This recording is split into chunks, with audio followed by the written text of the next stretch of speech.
Ferhat Meheni, président du gouvernement provisoire kabyle, GPK, a récemment été interviewé par Sud Radio. Il y a évoqué les ambiguïtés des relations franco-algériennes, critiquant la complaisance de la France envers un régime algérien qu'il décrit comme autoritaire. Il a également souligné l'identité distincte de la Kabylie et son histoire de résistance face à l'annexion, notamment sous Napoléon III. Meheni a mis en lumière les défis de son mouvement pour l'autodétermination, tout en dénonçant l'absence de justice dans l'assassinat de son fils en 2004, qu'il qualifie de crime politique dissimulé. Enfin, il a rappelé l'engagement pacifiste de la cause kabyle, malgré une marginalisation sur la scène internationale. Restez avec nous pour la suite, pour regarder le dialogue intéressant. Vous pouvez écouter l'intégralité de cet entretien sur le site ou les plateformes de Sud Radio. Il est, je peux dire aujourd'hui, il est moins connu comme chanteur que comme leader politique. Et j'ai le plaisir de recevoir, c'est pas la première fois, Ferhat Meheni, qui est président du mouvement pour l'autodétermination de la Kabylie et du gouvernement kabyle en exil. Je rappelle qu'il a écrit La réflexion dans le feu de l'action, histoire de la renaissance du peuple kabyle, chez Fauve Éditions en 2021. Et vous préparez... La France va-t-elle perdre effectivement l'Afrique, c'est ça? Excusez-moi, mais bonjour à tous d'abord. Merci de me recevoir dans votre émission. En fait, La France va-t-elle perdre l'Afrique est un livre que j'ai écrit et publié aux éditions Passy, ici en France, en 2013. En 2013. Je prépare la suite. Je prépare la suite pour donner de l'espoir à la France de retrouver une nouvelle place en Afrique, mais avec d'autres réflexes, d'autres objectifs, d'autres méthodes que celles éculées qu'elle a utilisées jusqu'à présent. Mais alors justement, Ferhat Meheni, commençons par parler de ça. Mais vous avez commencé comme chanteur, c'est ça? Oui, c'était un hobby, c'était... Très jeune, j'ai embrassé la chanson parce que j'ai une âme qui vibre un peu à la poésie et à la mélodie. Et il y avait des modèles pour moi, comme un certain Cherif Khaddam et 4 autres chanteurs kabyles qui m'avaient inspiré. D'accord. Et voilà, je suis devenu un chanteur en même temps que j'étais étudiant à Sciences Politiques à Alger. Ouais. Et donc Alger, oui.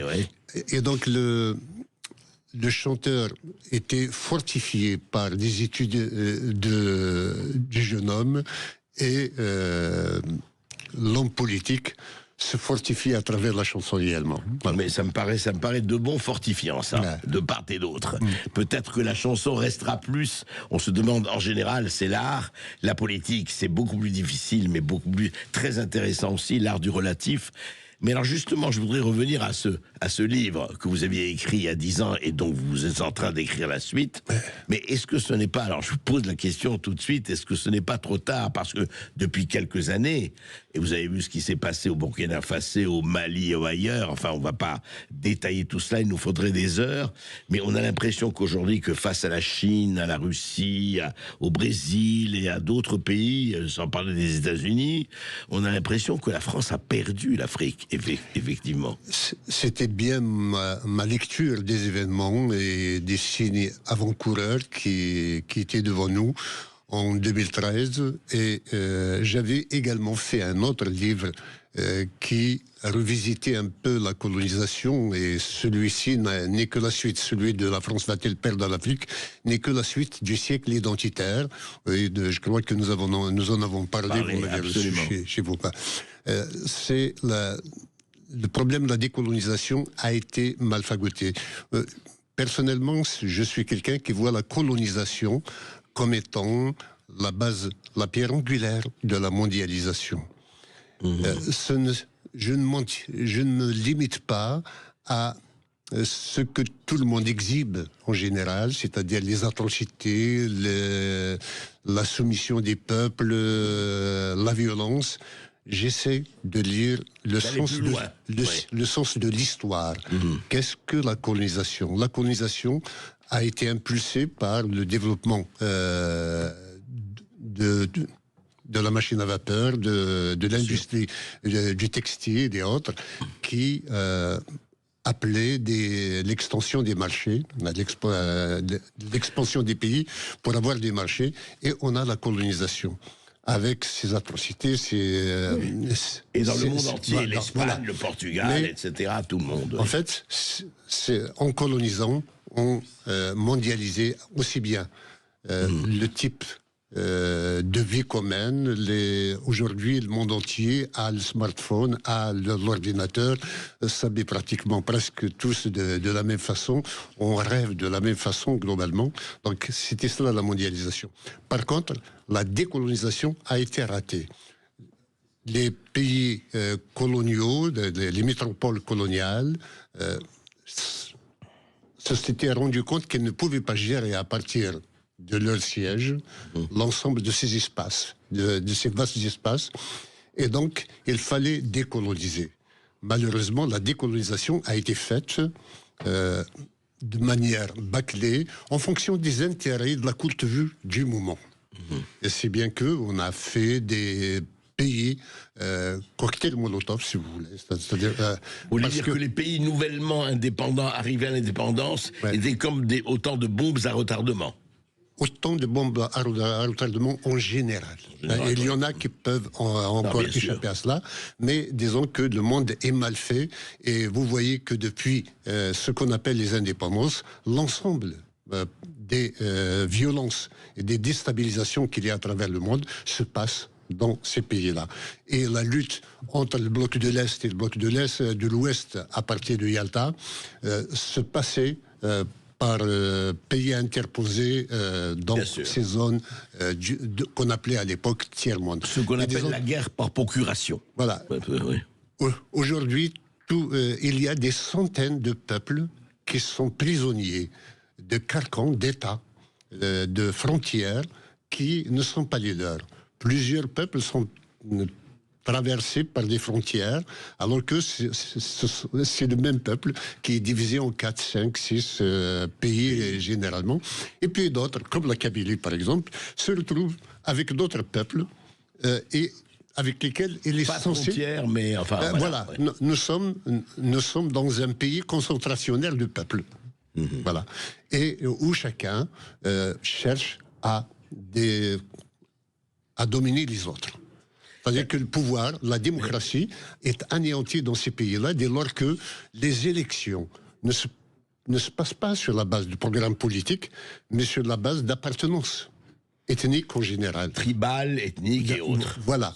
Et ces pays-là, justement, parce qu'ils ne peuvent pas trouver de consensus, ne peuvent vivre que sous domination militaire ou policière, c'est-à-dire en tant que dictature. Du coup, on a anéanti la démocratie dans ces pays nouvellement décolonisés depuis les années 60, quoi. Alors justement, bon, vous parlez effectivement là-dessus, par exemple, de l'Algérie, mais il y a beaucoup d'autres pays qui ont connu ce sort. Mais qu'est-ce que vous dites aux gens, par exemple, quand j'ai dit à certaines personnes que je vous recevais et qui vous aiment bien, ils disent oui, Ferhat Mehini, très bien, moi, Kabyle. Mais est-ce que ce n'est pas une cause perdue? Est-ce que c'est encore possible? Parce qu'aujourd'hui, étant donné la situation du monde, où effectivement on retrouve ce que vous avez dit, c'est-à-dire que on voit très bien les grandes puissances qui se font la guerre par Syrie, sur le dos de la Syrie, ou du Liban, ou de ceci, ou de cela. On voit très bien ce qui se passe actuellement en Syrie, par exemple, prendre l'exemple. Est-ce que au fond, c'est encore jouable de retrouver des identités? On peut vraiment se poser la question. Je voudrais avoir votre avis. Le monde n'aura d'avenir de paix et de stabilité que le jour où tous les peuples auront leur État et leur foyer national. Tant qu'il y a des peuples brimés, opprimés, réprimés, il y aura de la résistance, il y aura de la déstabilisation, de l'instabilité dans ces pays-là. Je plaide pour que on évolue de manière sans violence vers des systèmes qui puissent permettre à chaque peuple de se sentir chez lui et de s'occuper de son développement. Et tant que les peuples n'ont pas leur foyer national, ils sont happés par des idéologies comme l'extrémisme religieux, comme des violences qui sont condamnables par ailleurs. Ferhat Mehni, on vient de parler avant la pause justement de cette nécessité. Vous dites que chaque peuple, selon sa civilisation, selon sa culture, selon ses origines, son ethnie, etc., doit vivre sur sa terre. Ça ne veut pas dire en conflit avec les autres, mais sur sa terre. Or, il y a aujourd'hui deux peuples qui, ça fait, en tout cas longtemps. Les Kurdes, par exemple, on ne parlait que des Kurdes. Ils sont divisés en 4 à 5 pays. Ça fait des années que certains réclament leur indépendance. Et malheureusement, en tout cas, malheureusement pour eux, et pour certains, ce n'est pas pour demain. Et les Kabyles, justement, parlons-en de l'Algérie, de la Kabylie. Est-ce qu'il aurait pu avoir une autre, et en tout cas, est-ce qu'il peut avoir une autre alternative? On a parlé aussi des Touaregs, vous en parlerez. Je veux dire, comment faire? Est-ce que ça dépend de l'ordre du monde ou du désordre du monde? Comment on peut faire que ces peuples accèdent en tout cas à ce qu'ils veulent, leur identité? Il y a, chez les décideurs des grandes puissances, une vision qui fige le monde pour sa stabilité. Or, le monde est toujours en mouvement et le regard de l'Occident est en porte-à-faux par rapport à la marche de l'histoire. Il n'y a de nations à construire, de grands ensembles à construire que sur la base du respect de chaque nation. Un peuple rasséréné, un peuple qui n'a plus de menace sur son identité, son existence, va généreusement s'associer avec d'autres. Mais tant qu'il est contraint de subir la domination de qui que ce soit, il s'arc-boutera sur son identité et restera dans la résistance et ce qu'on appelle la résilience également. Donc pour dénouer un peu ce monde plein de tensions, il est nécessaire que les peuples retrouvent chacun des peuples du monde retrouve un foyer pour lui-même et avant d'aller se fédérer avec d'autres notamment pour construire des ensembles viables. Alors Ferhat Mehni, que répondez-vous à ceux qui disent oui très bien, on parlait par exemple de l'Algérie et de la Kabylie.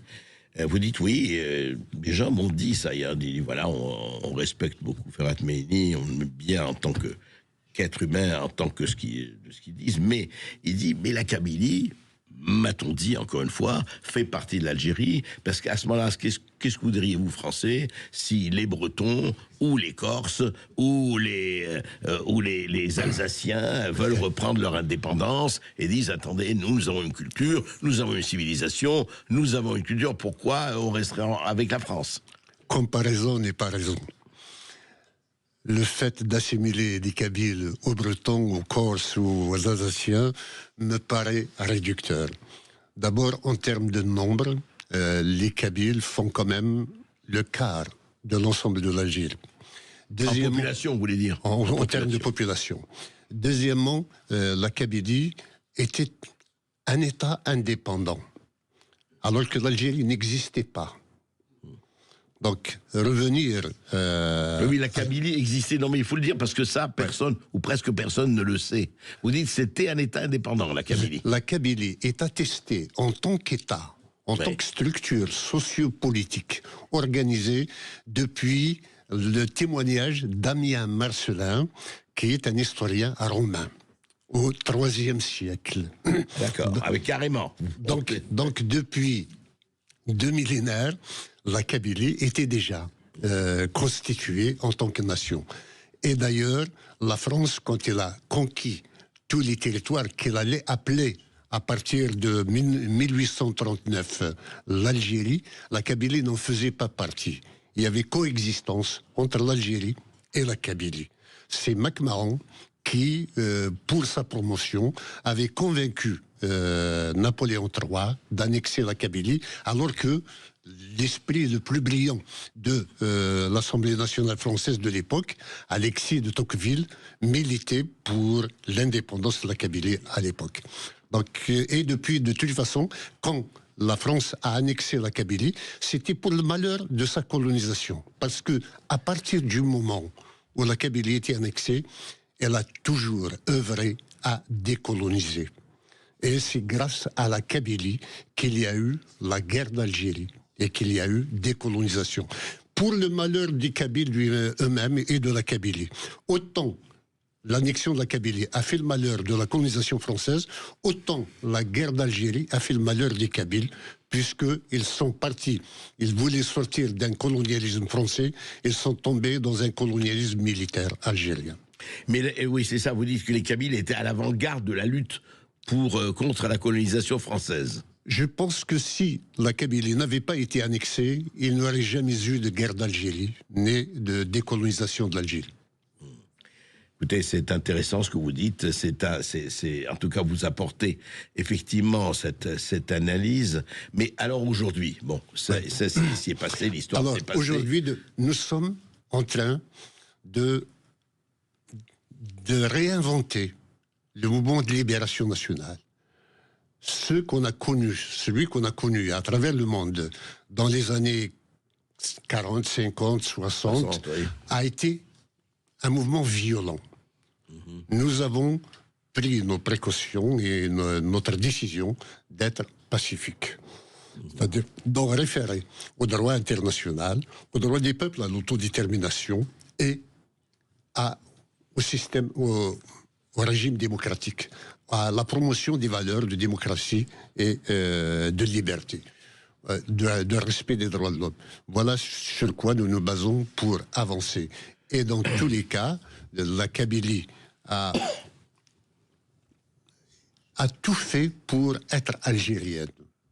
Après l'indépendance, même si, dès l'indépendance, il avait pris des armes. Mais qu'est-ce qui n'a pas marché? Qu'est-ce qui n'a pas marché après 60 ans? Le non-respect de la Kabylie en tant que nation, en tant que peuple. C'est le manque de respect des droits de la Kabylie, du peuple kabyle, qui a fait que les Kabyles se sont toujours révoltés. Et il n'y aura jamais de stabilité en Algérie tant que les Kabyles ne seront pas indépendants. Donc nous essayons de faire entendre raison à tout le monde, de leur faire prendre conscience qu'il est dans l'intérêt de l'Algérie, des Algériens en général, des peuples d'Algérie, que la Kabylie devienne indépendante, qui par ailleurs va impulser une nouvelle dynamique pour la liberté et les droits de l'homme en leur faveur. Mais alors Ferhat Mehni, c'est je dirais pas que c'est un vœu pieux, c'est bien, mais vous savez très bien et mieux que moi que l'histoire se fait malheureusement à coup de rapport de force, et que c'est le rapport de force et d'intérêt qui joue. Est-ce que vous croyez que justement vous parlez de la voie pacifique? Alors je sais qu'il y a eu Gandhi et je sais qu'il y a eu l'URSS qui s'est effondré sans un coup de fusil. Mais aujourd'hui, avec les BRICS, avec tout le bouleversement du monde, vous croyez que ça peut se faire sans, hélas, affrontement et quelquefois affrontement violent? Il y a des nécessités que l'histoire impose, des règles que les conditions historiques imposent pour l'accession d'un peuple à son indépendance. Oui. Nous essayons de réunir le maximum qui plaide et qui assure et qui garantisse un accès sans violence. Bien sûr, nous n'avons pas des gentlemen en face de nous. Ce sont des militaires qui ne comprennent que le rapport de force. Vous savez, depuis 2021, l'Algérie a décrété que le Hamas et le Hezbollah au Moyen-Orient sont des mouvements de résistance, tandis que le MAC, qui n'a jamais commis d'acte terroriste, est une organisation terroriste. Et pour cela, ils ont mis tous les moyens pour que nous devenions terroristes. Ils ont brûlé la Kabylie, ils ont essayé de provoquer, il y a 13 000 Kabyles qui ont été arrêtés depuis 3 ans, juste pour que nous prenions les armes. Ils croyaient réussir avec les Kabyles ce qu'ils avaient déjà essayé avec les islamistes en 1992-93. On les provoque, qu'ils prennent des armes et ils deviennent des terroristes. Ils sont faciles à chasser par la suite. Non, nous avons mis en échec cette stratégie. Et nous sommes, cette année, au mois d'avril dernier, nous avons proclamé la renaissance de l'État kabyle devant les Nations Unies. Et nous nous apprêtons cette année à proclamer notre indépendance de manière unilatérale si l'Algérie ne daignait pas entendre nos appels. Vous comptez faire ça dans un délai rapproché? Enfin, en tout cas, cette proclamation... Je pense que cela se fera dans le premier semestre de l'année 2025. D'accord. Et vous irez aux Nations Unies pour le proclamer? Tout dépendra du lieu que nous choisirons pour le moment, mais la proclamation se fera. Et à partir du moment où la proclamation sera faite, il n'y aura plus de retour en arrière. C'est-à-dire que jusqu'à présent, nous réclamons le droit à l'autodétermination. Mais une fois que la proclamation d'indépendance est faite, ce droit est derrière nous, sera derrière nous. Donc il n'y aura plus revendication de droit à l'autodétermination. Nous nous conduirons comme si nous étions indépendants. Mais je voudrais savoir aujourd'hui, quel est votre sentiment quand on voit qu'un écrivain comme Boualem Sansal est retenu maintenant depuis plus de 2 semaines dans une prison près d'Alger? On n'a pas de nouvelles. On sait qu'il est vivant, bien sûr, et en principe en bonne santé. Que son avocat a été empêché, en tout cas, d'aller en Algérie pour le moment. Qu'il y aura, je crois, d'ici demain ou après-demain, une audience au tribunal. Qu'est-ce que ça signifie? Qu'est-ce que ça indique, à votre avis? L'Algérie est un système qui ressemble à celui de George Orwell et qui a pastiché ou qui a prolongé, notamment, Boualem Sansal à travers l'un de ses derniers livres. 2084, voilà. L'Algérie est une dictature qui voudrait rabaisser les citoyens, les empêcher de réfléchir et en faire des bêtes de somme, globalement. Boualem Sansal est un esprit brillant, un homme d'une grande culture qui passe son temps à réfléchir de la manière la plus généreuse pour une évolution du monde qui soit heureuse. Il alerte les décideurs, les pays, les grands de ce monde sur les errements de la pensée quand elle mène vers l'absolutisme. Il est peut-être victime également de la géopolitique française. Dès lors que la France a cessé de jouer à l'équilibre entre le Maroc et l'Algérie, notamment dans l'affaire de la marocanité du Sahara, et que Boualem Sansal ait pu se prononcer en faveur d'une reconfiguration des frontières héritées de la colonisation qui fasse justice, notamment, à ceux qui ont été spoliés, notamment les Marocains, de leur territoire, que cela leur revienne. Il n'est pas interdit d'avoir une opinion, mais cette opinion est juste un prétexte sur la base duquel l'Algérie a décidé de sanctionner, non pas Boualem Sansal, mais de sanctionner la France. Et je pense que c'est une querelle franco-algérienne dont Boualem Sansal est la victime, en l'occurrence. Boualem Sansal paye pour la France. Et je pense que c'est une sorte d'affront que l'Algérie a fait à la France en emprisonnant Boualem Sansal, alors qu'il est primé, il est auréolé, il est honoré un peu dans tous les salons, dans tous les cercles de réflexion. Boualem Sansal est aussi un ami des Kabyles. Et ceci paraît aussi impardonnable. Dans Haraga, il avait dit ceci, il avait fait dire à un de ses personnages: toi, le Kabyle qui est sur la barque en train de partir pour l'Europe, tu crois que tu vas revenir un jour en Kabylie? Il a dit bien sûr, le jour où la Kabylie sera indépendante et qu'elle dispose de la bombe atomique pour assurer sa sécurité. Voilà, c'est des prises de position pareilles qui font que Boualem Sansal a toujours été du côté kabyle.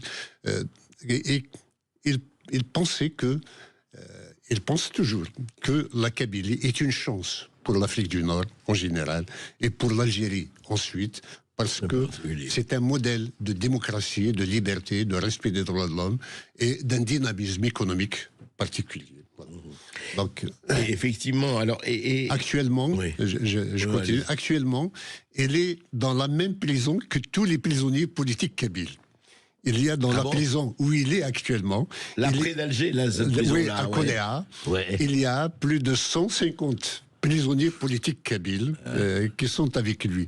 Donc, il va faire un nouveau livre sur les Kabyles. Ils vont fraterniser.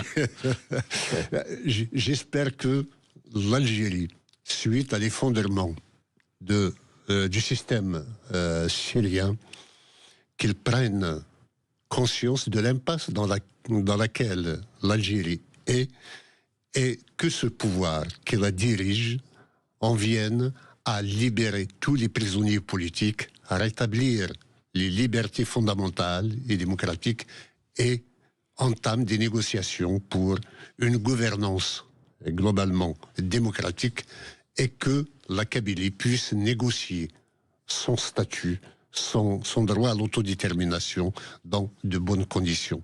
C'est la seule issue qu'il y a si vraiment les militaires ne veulent pas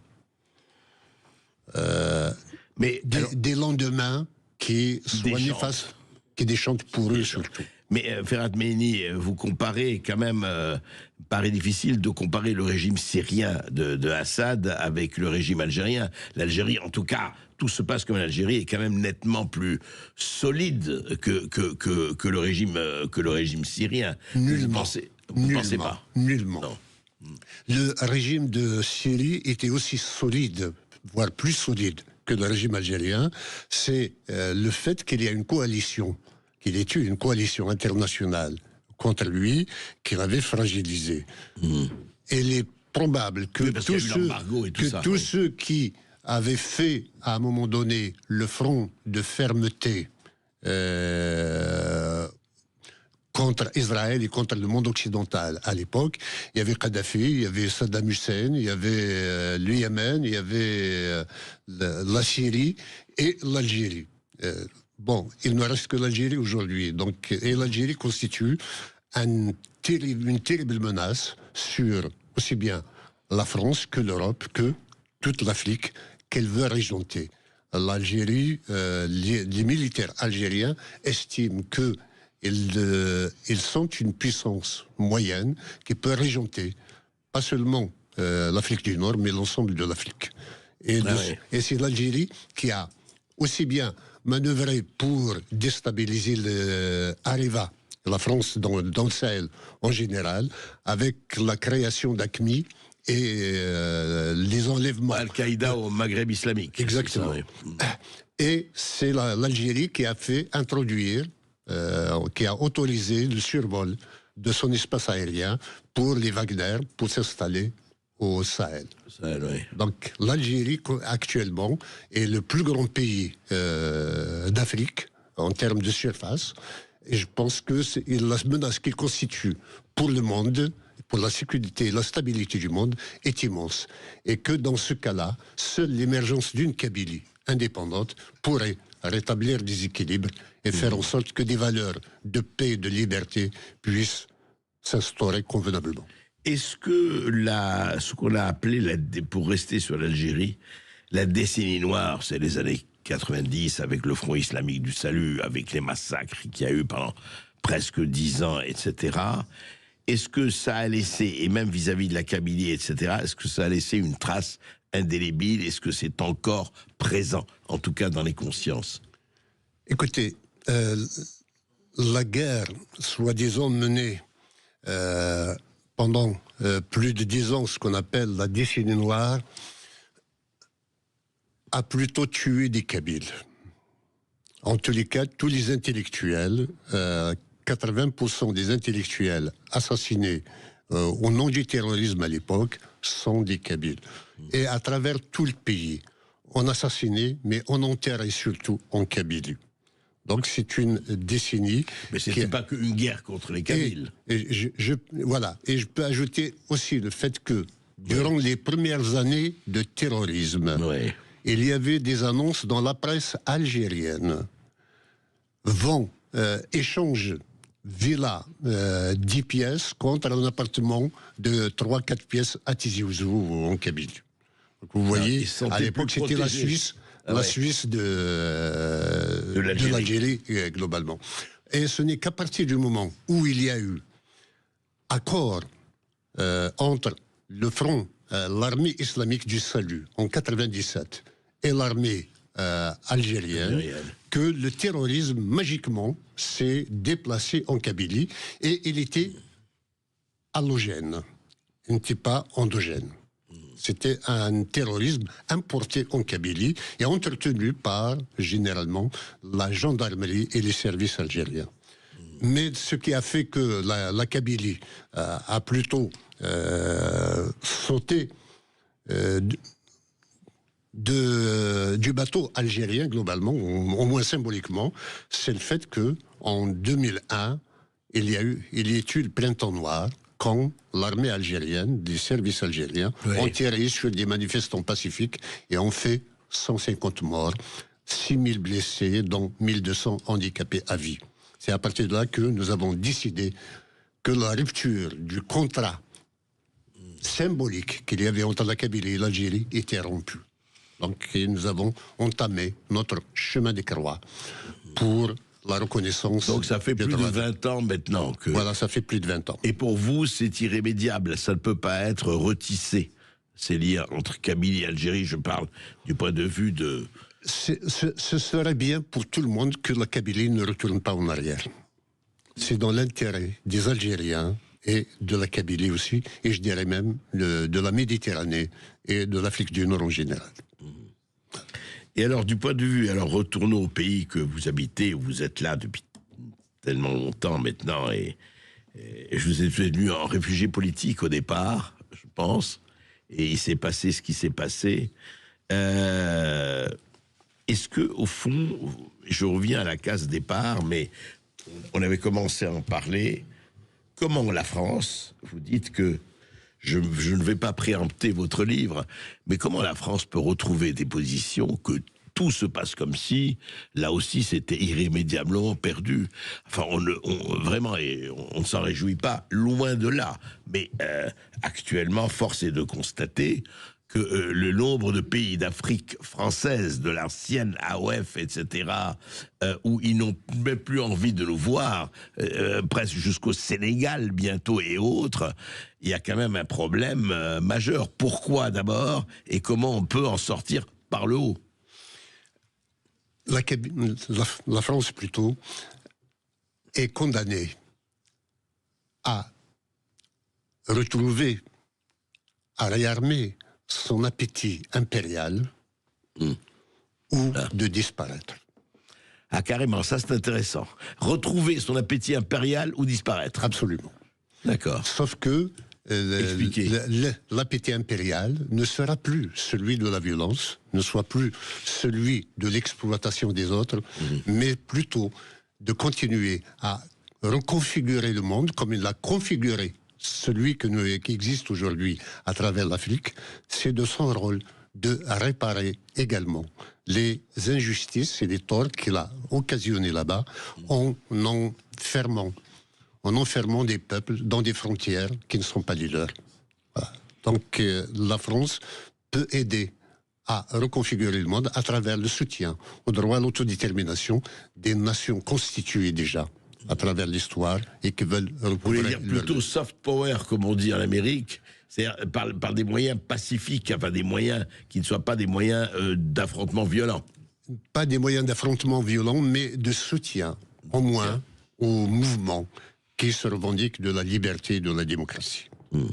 Et aujourd'hui, Ferhat Mehni, au-delà des Kabyles, quel peuple, vous pensez à quel peuple qui sont justement dans cette phase de vouloir leur indépendance, leur autonomie, leur existence en tant que telle? Il y en a énormément. Il y en a énormément en Afrique notamment, mais par exemple, je parle des Touaregs, hein, qui sont en Afrique. J'ai vu que, par exemple, entre le Nigeria et le Cameroun, hein, il y a un peuple qui est séparé en deux par des frontières, alors que il y a eu un ministre nigérian dont le père est camerounais. Oui, oui. Voilà, pour encore montrer cette juste division, voilà. effectivement. Il y a les Kurdes, bien sûr, dont on a parlé. Voilà, de genre d'injustice. J'ai dit qu'il y a eu des peuples qui ont été mis ensemble, alors qu'ils seraient mieux chacun, tout seul. Dès lors que le vivre ensemble est impossible, il vaut mieux séparer plutôt que de mettre aux prises en permanence des intérêts de chaque peuple. De chaque peuple. Oui, c'est le découpage des frontières et on sait à quel prix et comment ça a été fait. On se retrouve. Tout le monde exhibe en général, c'est-à-dire les atrocités, la soumission des peuples, la violence. J'essaie de lire le sens de l'histoire. Qu'est-ce que la colonisation? La colonisation a été impulsée par le développement de la machine à vapeur, de l'industrie du textile et des autres, qui appelait l'extension des marchés, l'expansion des pays pour avoir des marchés, et on a la colonisation. Avec ses atrocités, et dans le monde entier, l'Espagne, le Portugal, etc., tout le monde. En fait, en colonisant, on mondialisait aussi bien le type de vie commune. Aujourd'hui, le monde entier a le smartphone, a l'ordinateur, s'habille pratiquement presque tous de la même façon. On rêve de la même façon globalement. Donc c'était cela la mondialisation. Par contre, la décolonisation a été ratée. Les pays coloniaux, les métropoles coloniales, se s'étaient rendu compte qu'ils ne pouvaient pas gérer à partir de leur siège l'ensemble de ces espaces, de ces vastes espaces. Et donc, il fallait décoloniser. Malheureusement, la décolonisation a été faite de manière bâclée en fonction des intérêts de la courte vue du moment. Et c'est bien qu'on a fait des pays cocktail Molotov, si vous voulez. C'est-à-dire, vous voulez dire que les pays nouvellement indépendants arrivés à l'indépendance étaient comme autant de bombes à retardement. Autant de bombes à retardement en général. Il y en a qui peuvent encore échapper à cela, mais disons que le monde est mal fait, et vous voyez que depuis ce qu'on appelle les indépendances, l'ensemble des violences et des déstabilisations qu'il y a à travers le monde se passe dans ces pays-là. Et la lutte entre le bloc de l'Est et le bloc de l'Ouest à partir de Yalta se passait par pays interposés dans ces zones qu'on appelait à l'époque tiers-monde. Ce qu'on appelle la guerre par procuration. Voilà. Aujourd'hui, il y a des centaines de peuples qui sont prisonniers de carcans d'États, de frontières, qui ne sont pas les leurs. Plusieurs peuples sont traversés par des frontières, alors que c'est le même peuple qui est divisé en 4, 5, 6 pays généralement. Et puis d'autres, comme la Kabylie par exemple, se retrouvent avec d'autres peuples et avec lesquels il est pas censé... frontières, mais enfin... voilà, nous sommes dans un pays concentrationnaire de peuples. Voilà. Et où chacun cherche à dominer les autres. C'est-à-dire que le pouvoir, la démocratie, est anéantie dans ces pays-là dès lors que les élections ne se passent pas sur la base du programme politique, mais sur la base d'appartenance ethnique en général. Tribale, ethnique et autres. Voilà. Et ces pays-là, justement, parce qu'ils ne peuvent pas trouver de consensus, ne peuvent vivre que sous domination militaire ou policière, c'est-à-dire en tant que dictature. Du coup, on a anéanti la démocratie dans ces pays nouvellement décolonisés depuis les années 60, quoi. Alors justement, bon, vous parlez effectivement là-dessus, par exemple, de l'Algérie, mais il y a beaucoup d'autres pays qui ont connu ce sort. Mais qu'est-ce que vous dites aux gens, par exemple, quand j'ai dit à certaines personnes que je vous recevais et qui vous aiment bien, il dit oui, Ferhat Mehini, très bien, le mouvement kabyle. Mais est-ce que ce n'est pas une cause perdue? Est-ce que c'est encore possible? Parce qu'aujourd'hui, étant donné la situation du monde, où effectivement on retrouve ce que vous avez dit, c'est-à-dire que on voit très bien les grandes puissances qui se font la guerre par Syrie, sur le dos de la Syrie, ou du Liban, ou de ceci, ou de cela. On voit très bien ce qui se passe actuellement en Syrie, par exemple, prendre l'exemple. Est-ce que, au fond, c'est encore jouable de retrouver des identités? On peut vraiment se poser la question. Je voudrais avoir votre avis. Le monde n'aura d'avenir de paix et de stabilité que le jour où tous les peuples auront leur État et leur foyer national. Tant qu'il y a des peuples brimés, opprimés, réprimés, il y aura de la résistance, il y aura de la déstabilisation, de l'instabilité dans ces pays-là. Je plaide pour que on évolue de manière sans violence vers des systèmes qui puissent permettre à chaque peuple de se sentir chez lui et de s'occuper de son développement.